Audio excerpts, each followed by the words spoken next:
Good evening, everyone.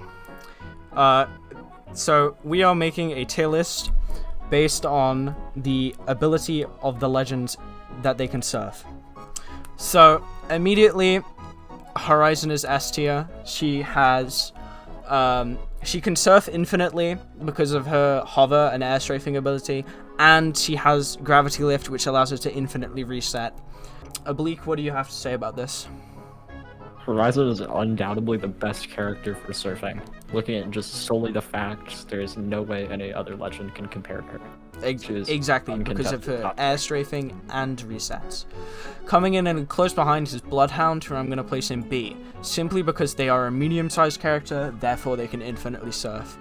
Bangalore, Octane, Mirage.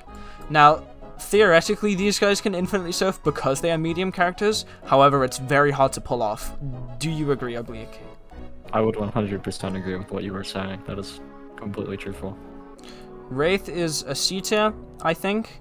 Do you want to explain why? Yeah, so while Wraith has a small hitbox, her surfing requires very, very precise inputs to be able to maintain your speed. Her Q is good for preserving speed, but because of the charge up time slowing you, it's not a very good option.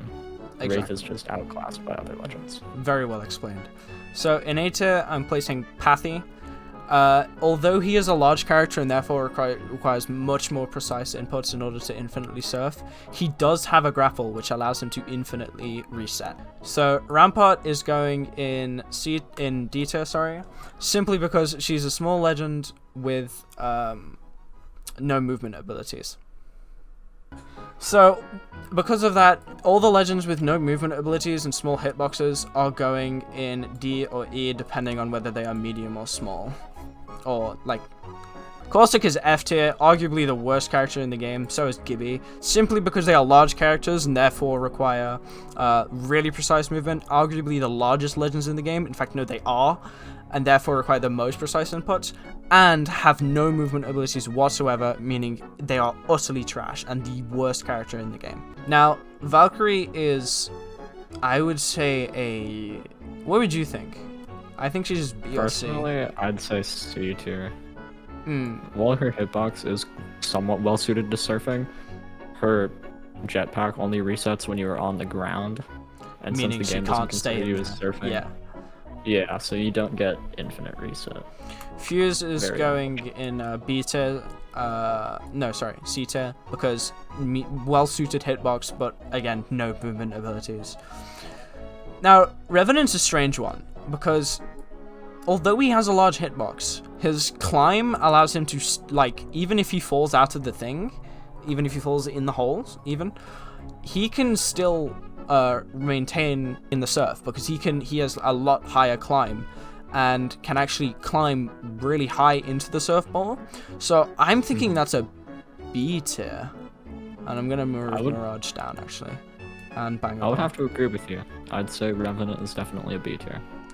I'm moving these two down because although they are medium, and so is Octane and Bloodhound, Bloodhound has arguably the best hitbox. But these two, although they have a similar hitbox and no movement abilities, unlike Octane, which does.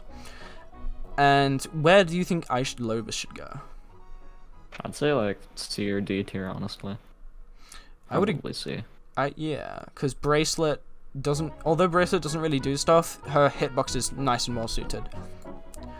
And that's it. There you go. That is the Apex Legends Season 9 Surfing Tier List.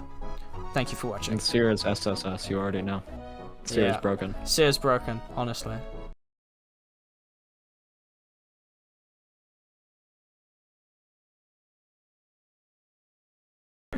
That is the stupidest fucking thing I've ever done. It's hilarious.